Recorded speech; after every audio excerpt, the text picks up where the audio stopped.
Good afternoon, everyone from the East Coast, and good morning to everyone on the West Coast. My name is Fred Lotta Parisak. I'm the chair for the National Association for District Export Council for Education and Outreach. And thank you very much in joining us. We have, it's my honor to bring in some of the key experts, and I'll briefly introduce them briefly here. Just to make sure you're attending today's webinar, the title is Global Logistics, Mitigating the Challenges and Maximizing Opportunities. And we're delighted to have you join us. But briefly, I'd like to just give you an overview of the National Association of District Export Council, also well known as NADEC. And we've been quite active in promoting webinars in support of U.S. exporters like yourself. And one of the key areas that we felt that's important, which ties in with kind of the current issues that we're having, whether it's tariffs, logistics, transportation. So with that, I'd like to remind you that please stay at the end. We'd like you to give us a survey in how well we did. We continue to do events, webinar like this. We've got manufacturer, industry sectors, travel and tourism. And if there is interest, like many of us in the last 12 months, they sponsors these type of NADEC sponsorship. I would suggest you go ahead and contact Heidi directly. She's the admin person for NADEC, and we're booking very quickly. In fact, we're booked up for 2025, and we're starting to take sponsorship in addition of webinars that are coming up. So I'll have you read my profile a little bit, but the most important part is it's my honor to introduce you to my colleague, both veterans. I'm a Navy veteran, he's a Marine veteran, so we both get along quite well. Having said that, Tom is a managing director of Blue Tiger International, an international business consultancy advising on supply chain management, trade compliances, purchasing, trade and disruption management, global business and logistics. Tom was a former CEO of American River International in New York and Apex Global Logistics Supply Chain Operation in LA. He's a member of the New York District Export Council. By the way, the District Export Council are appointed, like Tom and myself, by the Secretary of Commerce, and serves on the board of directors of the National Association of District Export Council.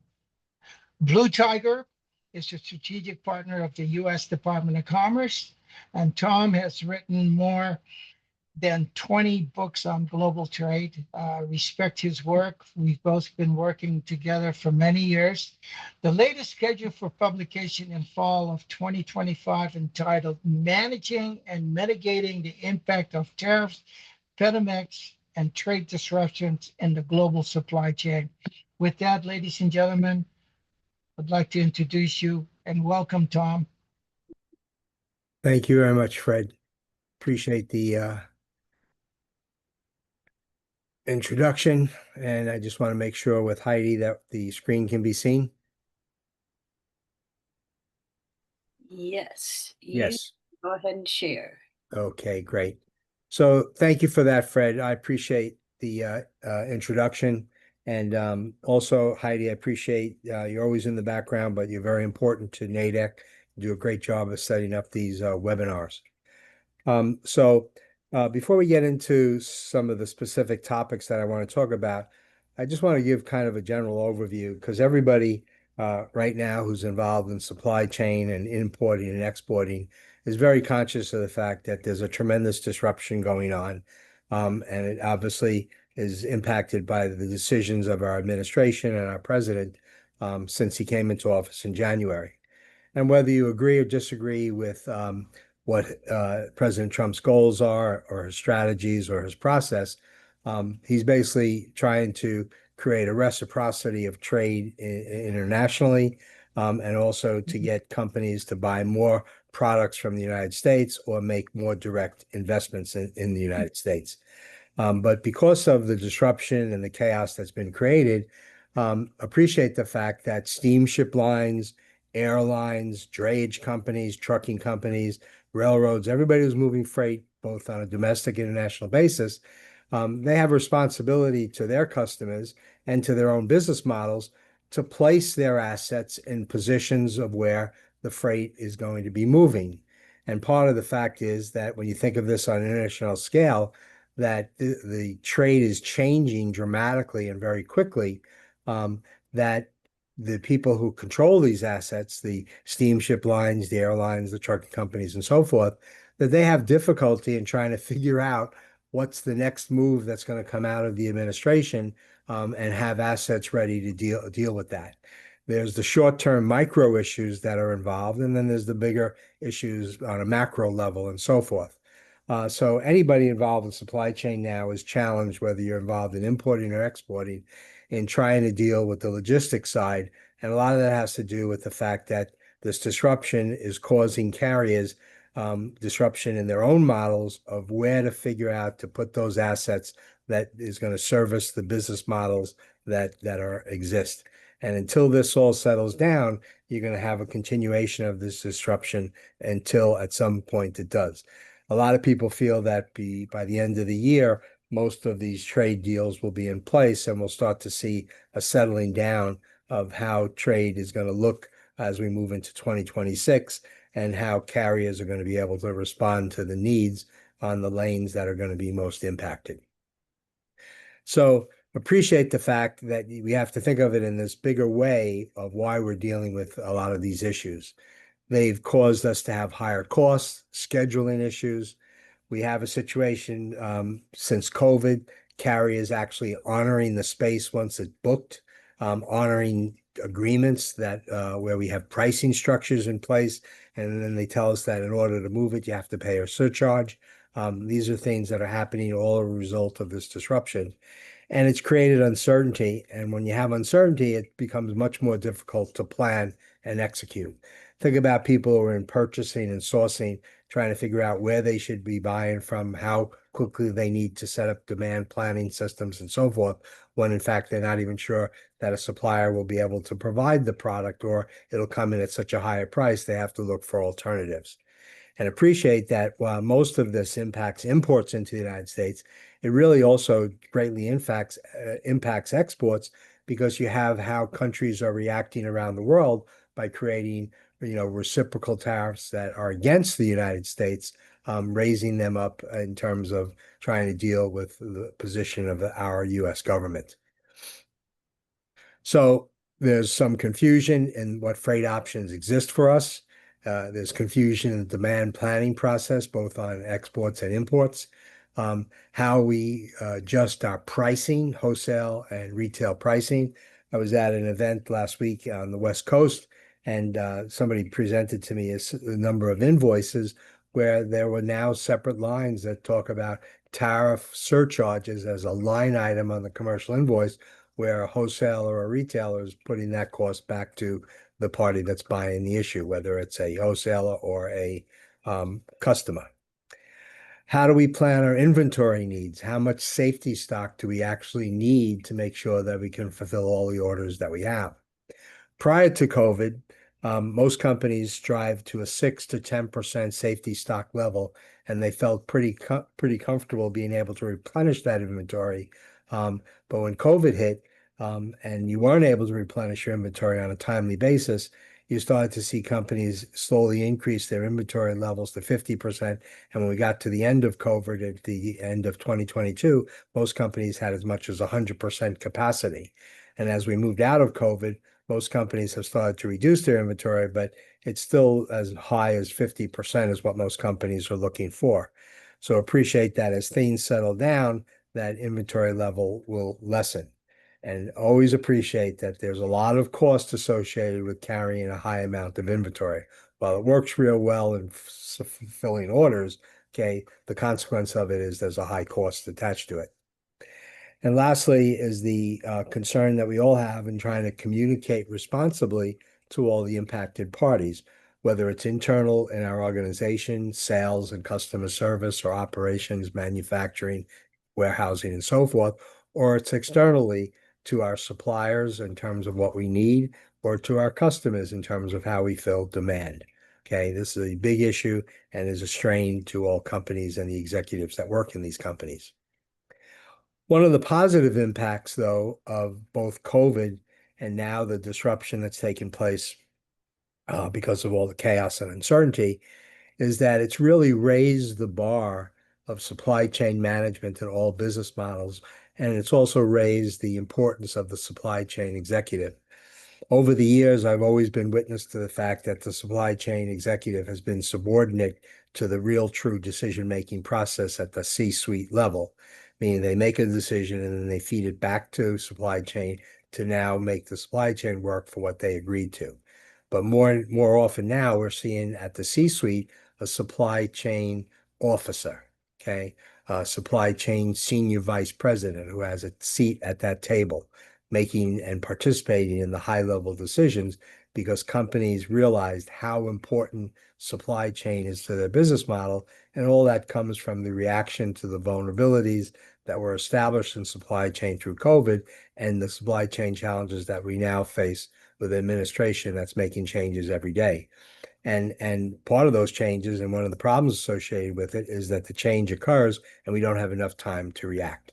Changes were made on Saturday, okay, to certain types of pharmaceutical products, medical products, the wood industry, and so forth on Saturday that have an effective date of October 1st, which is 2 days. So that creates another whole level of concern and uncertainty because of the lack of timing and giving us enough time to respond and create alternative options. So the impact has increased the responsibility of supply chain executives in companies and the importance of the supply chain in the corporate business model. Okay. It's requiring us to put in significantly much more time and energy. And it's also forced creativity, meaning finding solutions, right? One of the things that I certainly noticed through COVID is that the companies that did better, okay, they were much more creative, much more resilient, okay, by forcing solutions into their model that they never saw before. And here we are now in almost a very similar circumstance of having to find solutions to be able to still move goods from point A to point B, either as an export or an import. So part of the issue is tariffs. And I'm not going to spend a lot of time specifically on tariffs. Fred and I have already discussed creating a separate tariff webinar that we'll put together that will discuss not only the issues specific to tariffs, but also provide solutions. As a consulting company, we've created 20 solutions. We're working on the 21st one right now as we speak. And we're going to present to the group that's listening here and others how those solutions could apply to their supply chains. So just pay attention to our news and the outreach that we do, and probably happen sometime in early January. We want to get through the rest of the year to see what's going to happen in all these negotiations and give a really good tariff update as we get into the first or second week of January. So at the end of the day, where we see chaos, disruption, uncertainty, some will despair and bewildered. I've seen more executives crying now than I've ever seen before, and some of that is legitimately justified. But others will see the challenge that can be met head on, okay? And with the new end of the day becoming more optimistic, more creative, more resilient, and finding solutions that become opportunities. So we've created 7 steps that companies could follow. It has to deal with controlling the freight, controlling the Incoterm, learn what your options are, building relationships with all your vendors and suppliers, forget about price, obtain the best value for your spend, communicate well in 4 directions, and really spend time learning how to negotiate. So let's take a look at these 7 steps. In all the years that we've been in operation, which is now more than 35 years, we've learned that both as an importer and an exporter, you always want to be in the situation of controlling the freight. Yes, that adds additional time and initiative. The costs can be transferred to the supplier or to the buyer, okay? But the issue is that the additional amount of work has a significant amount of value because you can maintain control over that shipment. In an import transaction, always remember that even though you may not control the freight, you're the importer of record and you're going to be held responsible by customs as the importer of record for that transaction. On the export side, even though you might not be handling the actual logistics of the transaction, you are what's called the USPPI, the United States Principal Party in Interest, and that's the party that has responsibility, particularly from a compliance perspective, of where those goods end up with what party and how they get utilized. Okay, so maintaining control of the freight, make sure the goods get to the appropriate party that you're selling it to. So it has to do with control and has to do with compliance. We also think that a lot of companies really need to spend more time at educating and understanding Incoterms. And on an export transaction, this has to do with the salespeople involved who are negotiating deals, with customer service that are supporting those sales, and with operations and logistics that are making the actual execution of the transaction happen. Because, yes. I think people are not seeing your slide deck. Oh, I had asked before if you saw that or not, and you said yes to me. Well, I said, yes, it's available to share, if you can share it, but it is not up yet. Okay, let's take care of that problem.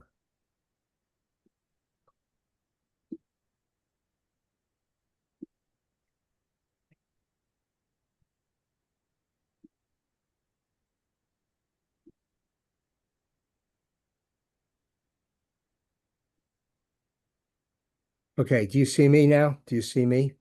I see you, yes.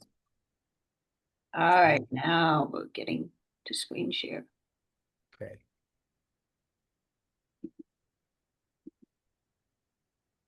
Can you see it now? Yes. And then go into presentation mode. Okay. There. Good. Now we are good, yes. Okay. Let's see where we're getting here. Sorry, I kept thinking you were going to do share it and just never happened. No problem. Okay. So we talked about the 7 options. I'm sorry that you didn't see the screen until now. We just finished with Incoterms.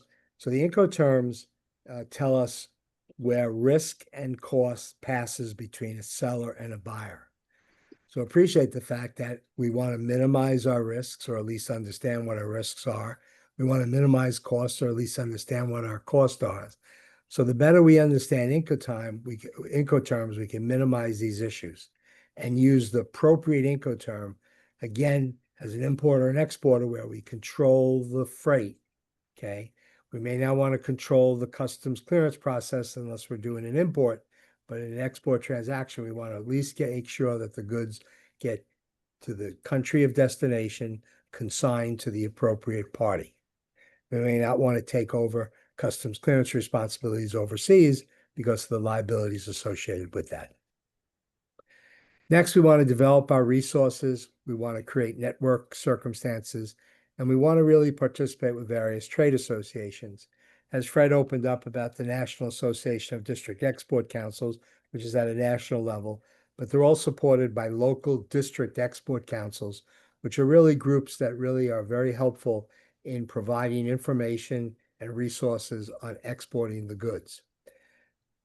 Nationally, there are other associations. There's the one that I have on the screen here, the National Custom House Brokers and Forwarders Association, that works on behalf not only of freight forwarders, custom house brokers, 3PLs, and carriers, but also principal importers and exporters can join that association.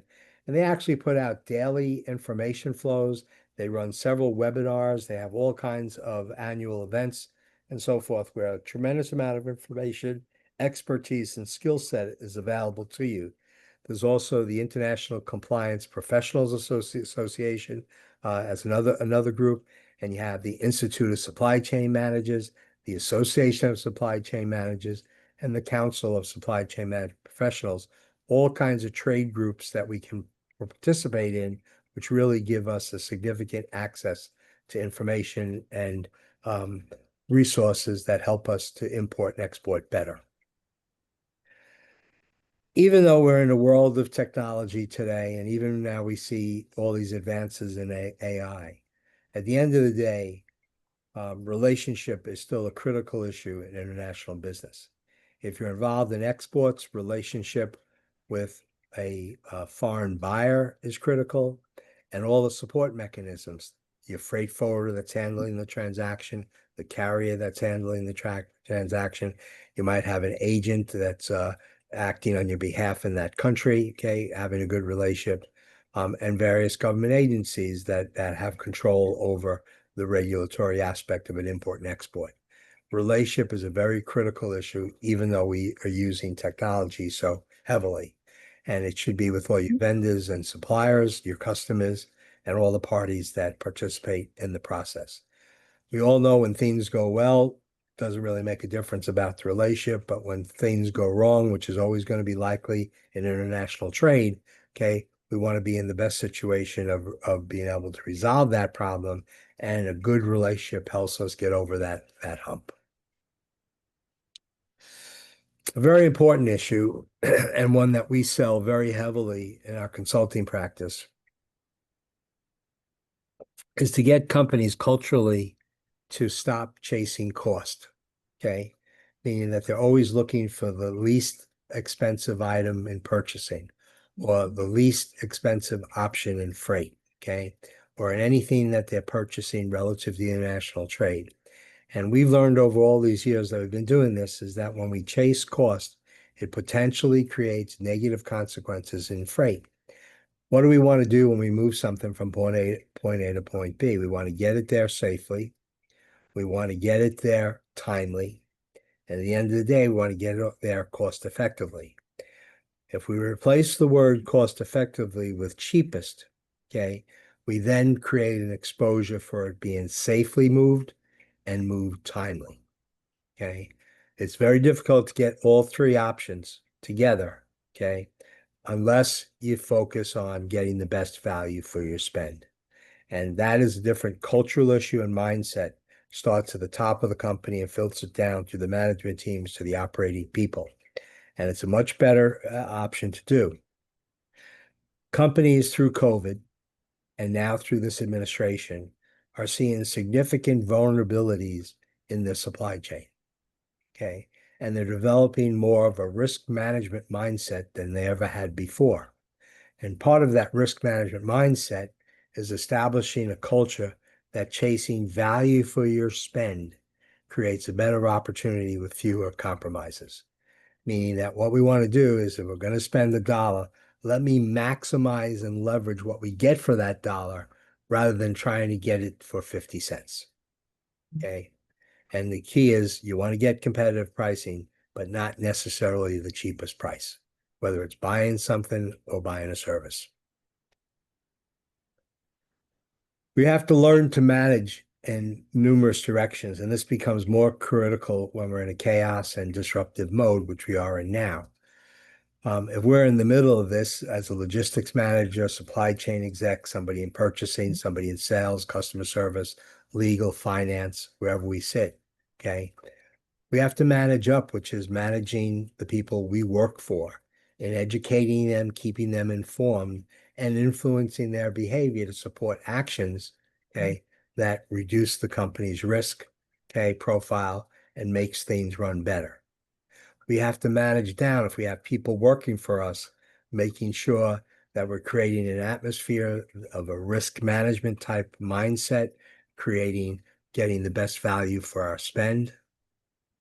If we're managing out, that's dealing with potential suppliers or customers, depending upon it's a sale or a purchase, okay?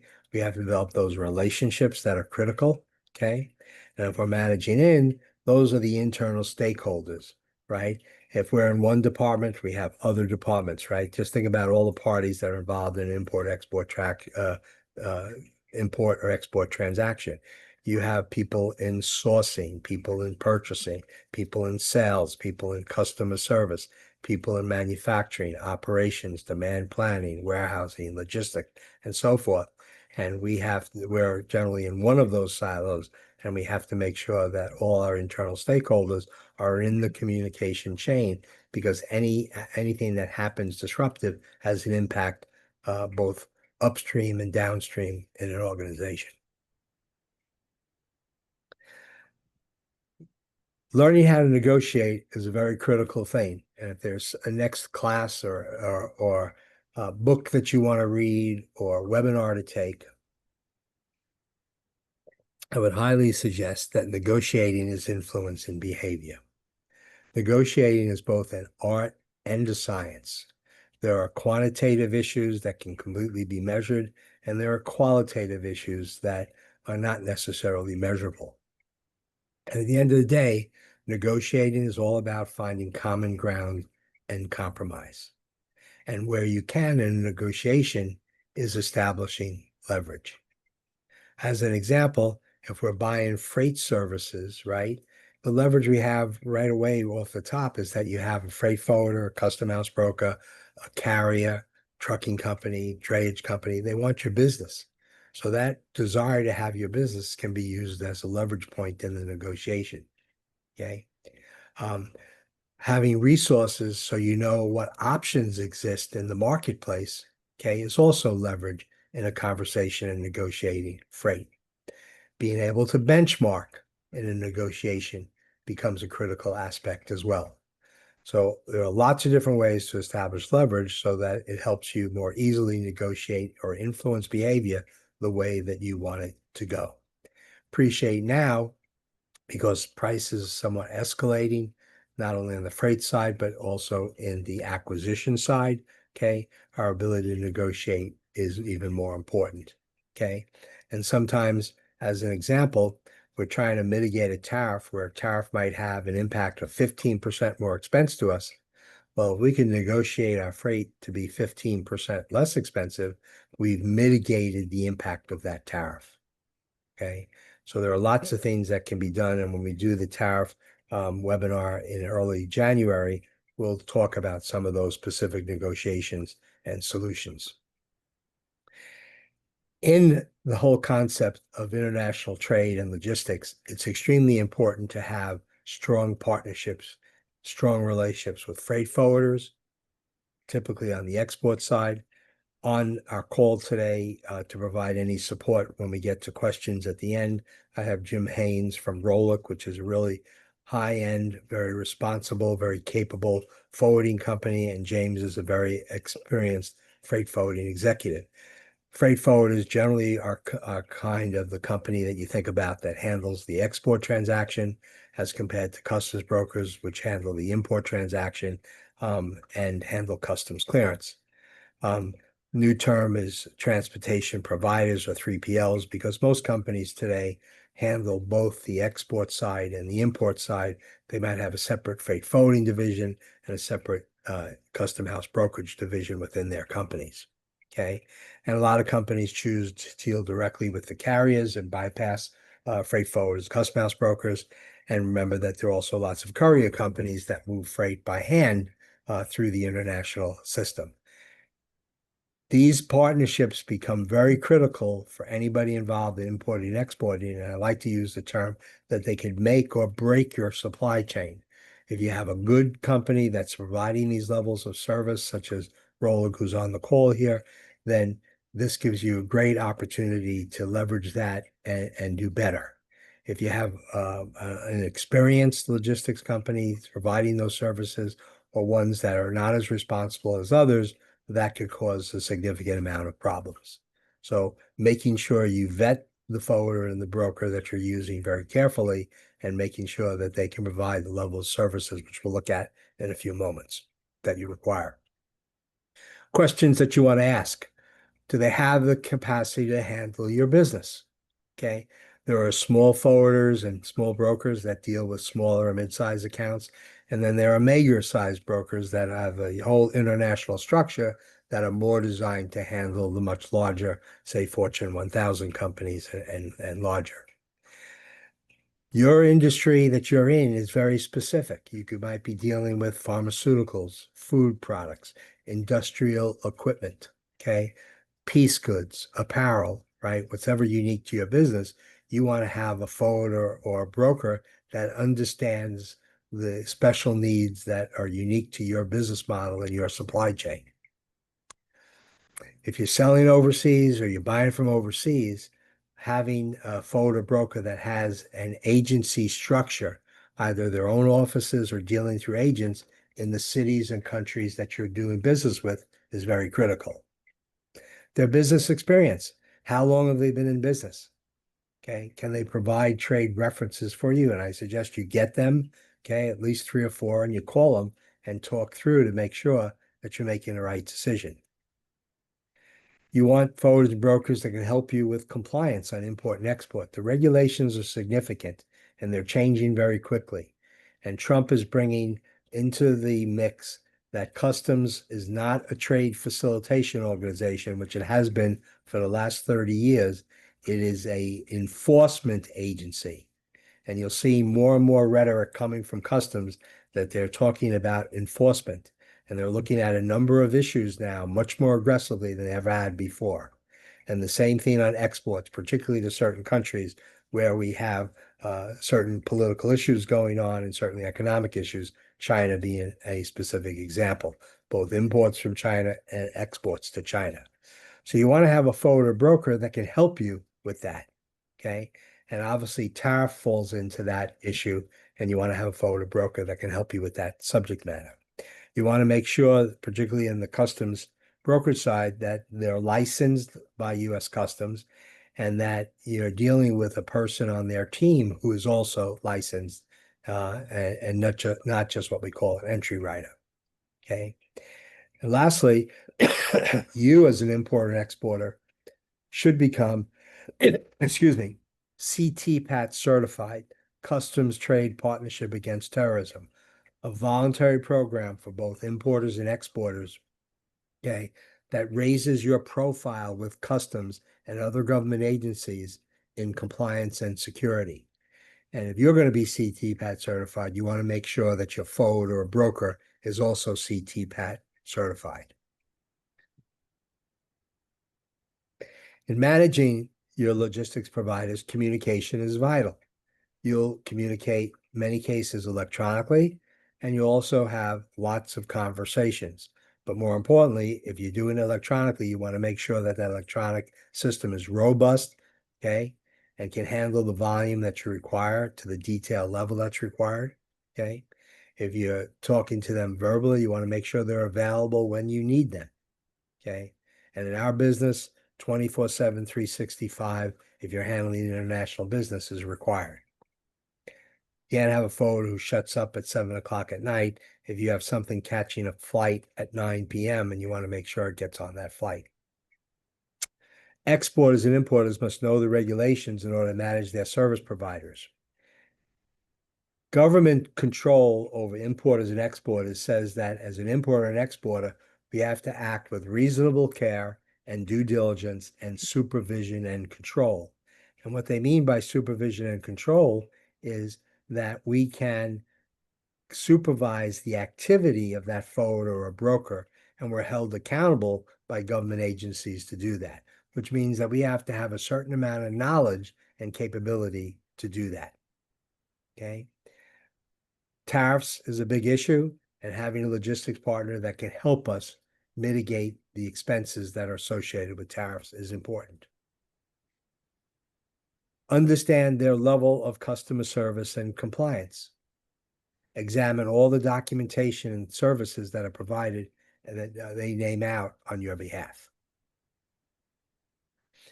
The broker and the forwarder is an extension of your supply chain. They can make or break it work. How do your service providers keep you updated on the changes to the regulations? And we know they're coming out on a daily basis. Okay. So not only informing you of the change, they should also be informing you of how to manage that change more effectively. because there are ways that you can generally either create exceptions, create an exemption from the pitfalls, navigate around them. Okay, lots of options that are available. You want to make sure you understand what level of expertise they have, what method of communication they have, and how they can help you manage this disruption that we're in. And I like to use the term landed costs, either as an importer or exporter, we're always concerned about the accumulation of costs to get the goods from point A to point B. We always create a diagram, and this one is set up for an import transaction.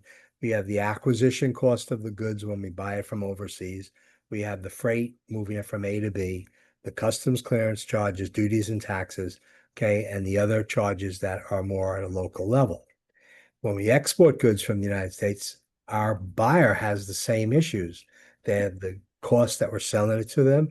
They have to pay for the freight of moving it from point A to point B. They have their customs clearance charges, which is set up by how we create the documentation for them on that export transaction. They have to pay duties and taxes. And then they have the same thing, which is they warehouse the goods and they have the last mile delivery to bring the product to point of value to them. So by dissecting all these areas, we can also look at them microscopically to see where risk and cost could be more successfully managed. When we do that webinar in early January, we'll look at this whole subject more carefully, and I'll share with you 2021 solutions that we can do in that area. The importance of a logistic partner is to not only meet with their sales representative, but you want to also have a conversation with the people who are going to service your account. A lot of times the salesperson, once they close a deal, they move on to the next account.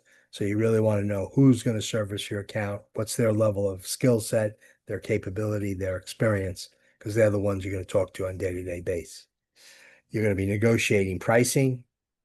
You're building a relationship. This is important for you to build a relationship with that provider as it is for them to build one with you as well. As I said, somebody's going to be handling your account internally.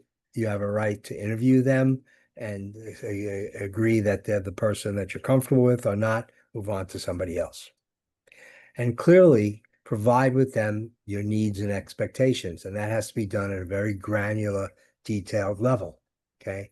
So do the best you can in trying to figure that out as to exactly what you need and how you're going to communicate that to them.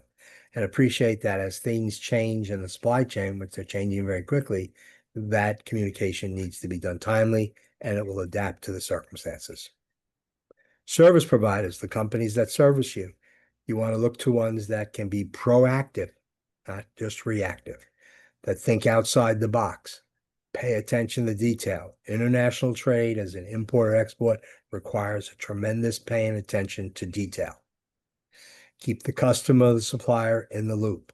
Take the extra steps that needs to be done. And through COVID and in the disruption we're seeing now, we have to be very involved. We have to take lots of additional steps in the process to make sure the goods get from point A to B successfully. And develop an expertise in government regulations. Every year, the Bureau of Industry and Security and Exports has outreach initiatives, okay, all over the country where they talk to you about their regulations and the regulations that change. If you get tied into them, you can get daily mailings from the BIS as things change. For those of us that import, you can get tied directly into customs, cbp.gov, and they'll update you on a regular basis as their rules are changing. As we know, President Trump changed some guidelines on Saturday, okay, and customs came out on Sunday with some interpretation of some of the executive orders, giving us guidance on how we need to proceed on imports of the products that he addressed, which was some sorts of furniture, pharma, and medical products. In the whole subject of compliance management, which is a sub-responsibility that we all have in importing and exporting.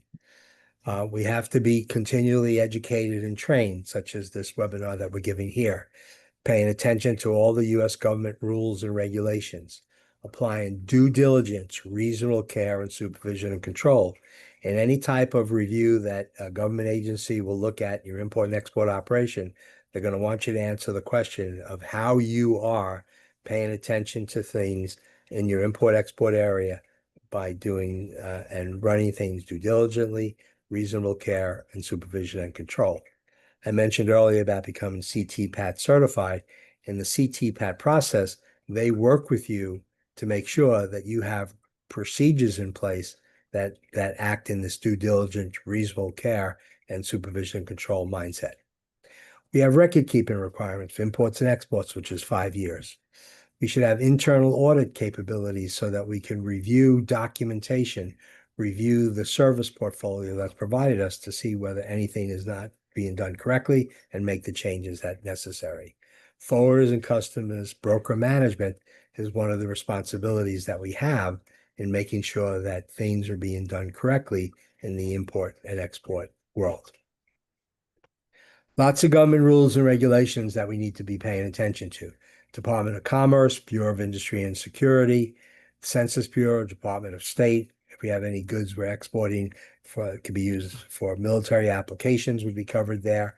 We have Treasury, the Office of Foreign Asset Controls, the movement of money internationally, Customs, Border and Protection, which both reports into the Treasury and also reports in Department of Homeland Security, and the Department of Transportation that licenses a lot of the entities that we use in the transportation mode. Several regulations, just as a reference to you, foreign trade regulations are 15 CFR 30, export administration regulations are 15 CFR 740, and U.S. customer regulations are covered under 19 CFR. U.S. principal party and interest, that's the party that's responsible for the export transaction. So where those goods end up and how they're be used is the responsibility of the defined party, which is typically the manufacturer or distributor. Foreign principal party and interest would be if we have a transaction in which the foreign buyer is taking possession right from the manufacturer and is being shown as the exporter of the transaction. The importer of record on the importer is the party responsible to do the customs brokerage, customs clearance, and responsible for payment of duties and taxes. The freight forwarder is the facilitator that helps us both import and export, okay? And when a party customs clears our goods on behalf of a third party, they have to have a customs brokerage license. And that's one of the things you always want to make sure that you're dealing with a party that is licensed, okay? And the entity or the person that's handling your business is also licensed. Make sure that there's always written authorization and written communications between you and your forwarder and broker. You're going to be issuing them a power of attorney, which gives them a right to talk to government agencies on your behalf. For export sales, we're going to need end user certificates in many cases, depending upon the nature of the product that we sell. We want to give our customs brokers a letter of instruction. And on the export side, our forwarders a shipper's letter of instruction. U.S. principal party in interest is the party that receives the primary benefit, monetary or otherwise, of the export transaction. So they're the responsible party, typically the U.S. manufacturer, the U.S. seller, or the U.S. order party. A foreign company cannot be the U.S. PPI unless they're in the United States at the times the goods are obtained and purchased for export. A freight forwarder may not be the U.S. PPI.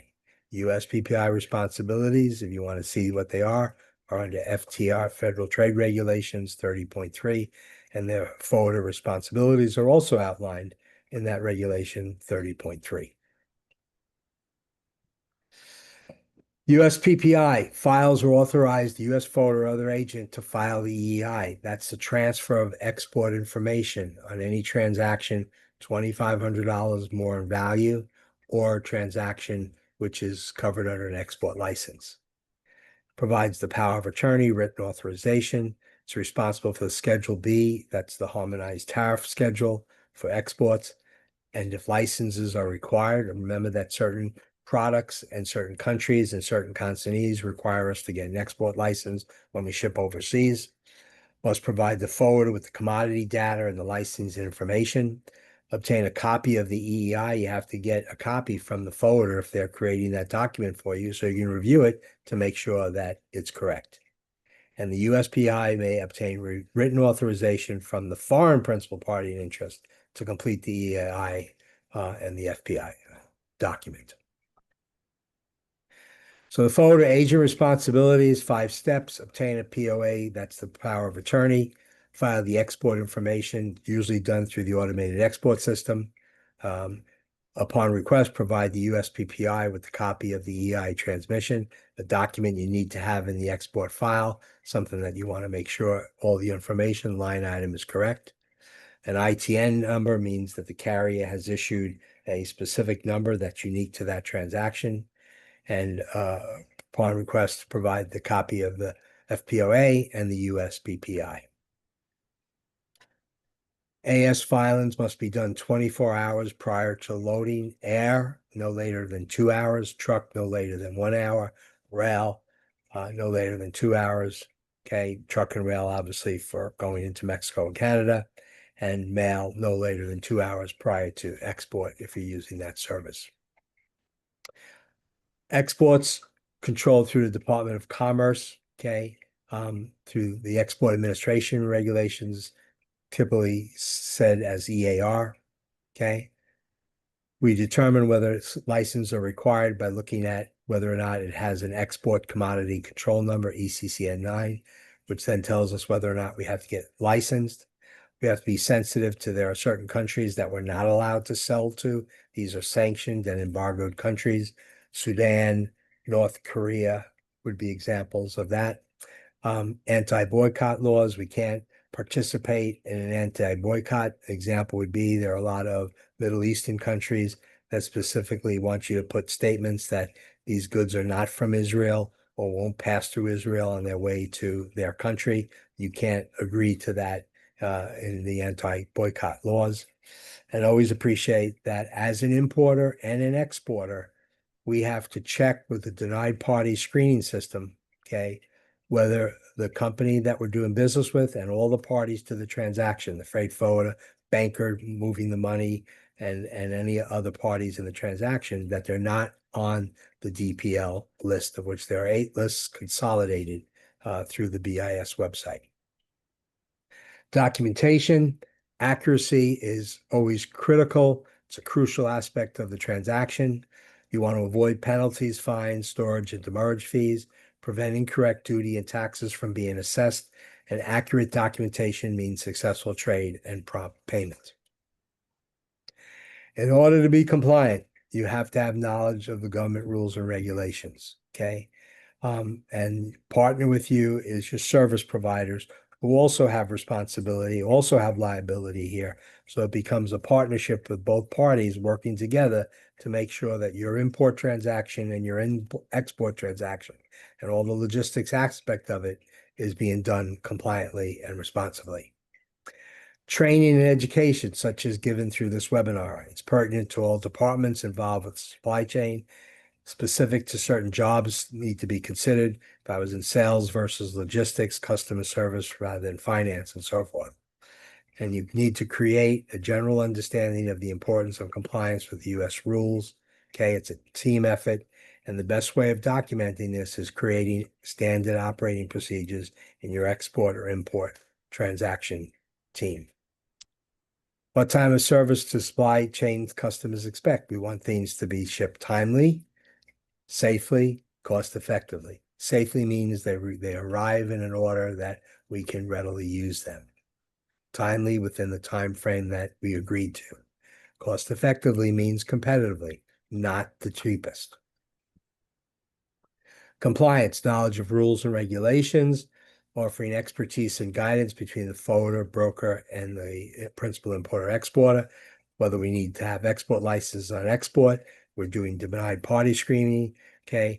And on our import side, the supplier overseas through their agent, the forwarder, creates an ISF filing, the importer security filing, which is the first document, which ends up with customs on telling customs what is coming in that transaction into the United States.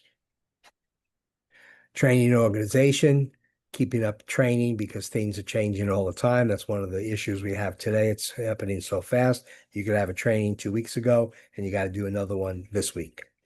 Provide written instructions to your service providers. You want to document the instructions that you're given to them so that you have a paper trail in case you're ever audited or questioned. And implement standard operating procedures is the best way to affirm to government agencies that you're following rules and regulations by creating a manual, an SOP manual on imports and exports, and create a capability to do internal self-audits. Review all documentation prepared by your service provider. You can't take it under the fact that they're experts and that they've done the documentation, they've done it correctly. You're required to supervise and control that activity. Inquire about the experience level of the people handling your shipments. Inquire about their training procedures and recurrent training. Inquire about their denied party screening procedures. Forwarders and brokers have a liability as well associated with selling or moving goods to the wrong party. So a lot of times you can outsource that responsibility to your forwarder or broker. Be detailed oriented. International business requires paying attention to detail. It requires you to be compliant and it requires you to keep proper records of all the aspects of the transaction. And for both imports and exports, the time period is 5 years. Incorrect information, missing documentation, and a lack of knowledge in U.S. rules and regulations may result in fines and penalties to the importer, the exporter, the customs broker, the freight forwarding carrier. You're all partners in the transaction, and the government goes after all the parties when occurrence happens that causes an issue with the regulations. So lastly is choosing the forwarder broker, their expertise and your comfort level with them, their scope of capability, their office and agency network in the countries that you're doing business with as a buyer or a seller, their reputation in the marketplace. One of the good things about that NCBFAA, you can easily establish the reputation of a lot of the forwarders and brokers through that connection. Freight rates and fee schedule, the quality of the operations people, the people who are going to service your account, their attention to detail and systems in place for quality control, their compliance controls and capability, their ability to provide in-house education and training, the technology that they're using to communicate with you and handle the transactions, okay? And value-added services, export packing, providing dry ice, handling special needs cargo, hazardous materials, all these different things are important. And lastly, as we talked already about, is their assistance with tariffs, okay? Their ability to help you in some ways mitigate the impact of tariffs. So with that, we've got about 7 or 8 minutes left in the time frame. So I'll defer to Heidi and to Fred if they have anybody who's lined up for questions, just to feed them into me, and I will respond. Yes, we do have a few questions. Fred, can you see the questions? Go ahead, Heidi. Could you read that, please? I can't see it. Okay, sure. The first one is, can you recommend how to identify bonded warehouses that work with lithium batteries? Yes. So my contact information is available through the slide presentation. It's right here. You can reach out to me. I have a manager on my team who handles all the bonded warehouses and the also foreign trade zones. And we can identify to you a certain amount of bonded warehouses. Appreciate they're all over the country. So when you reach out to me, tell me specifically what area of the country you're looking for and the volume, and I'll certainly hand that off to my colleague, and they'll come back to you with identification. And appreciate that because it's lithium batteries, that presents a limitation. You're not going to find all warehouses willing to take that. There are some that will do it because they're specialized in hazardous materials or what we call difficult cargoes. The second question is, what is the best source to identify correct HS code? For example, weldments coming from India to manufacture road building machinery in the USA? I think your first source is your custom house broker. And as I mentioned throughout the presentation, having a custom house broker that has the skill sets able to help you, and appreciate that India obviously is a country that is intensely negotiating with our administration now and has been penalized to a very high tariff because of the fact that they're buying so much petroleum from Russia. So that would be your first source. Your second source beyond that is to reach out to potential consultants like myself or other trade attorneys that exist.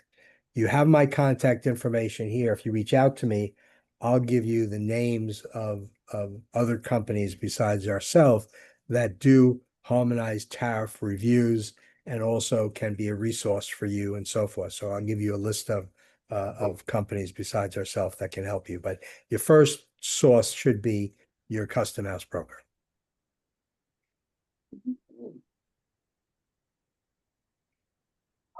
I like to, is there one more question there, Heidi? Nope, that's it. Okay, I'd like to take a moment and thank Mr. Tom Cook with his 1 hour, very specific information. As most of you realize, this is an introductory, intermediate for some of you, advanced it could be from some of you. But as Tom indicated, there's a series of follow-up. And I think that's important. So stay tuned and take a look at, keep in touch with us and NADEC and take a look at the website. And please take a moment, and I'll let Heidi finish that, in completing a survey and how we do it. And for those of you that are interested in sponsorship, we welcome that. I think it's an opportunity not only for U.S. exporters, for importers, but also it gives you an opportunity to give your company or your organization an opportunity to expand and provide that specific information as it relates to U.S. exports or U.S. or imports. With that, I'd like to thank Mr. Tom Cook, Heidi, the National Association for District Export Council, and Heidi, please provide some information on the survey. Thank you. Yes, the survey link is in the chat. It should also come up after the webinar closes. Let's see, we also have our new webinar that's going to be coming up.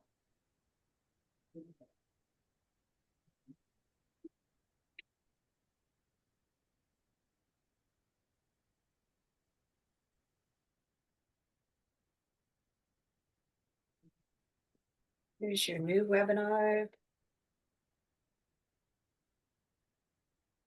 on ATA Carnet, if that's the right pronunciation. Also known as Carnet, so you're close there, Heidi. Hey, I pronounce it Carnet sometimes too. okay, yes. All right.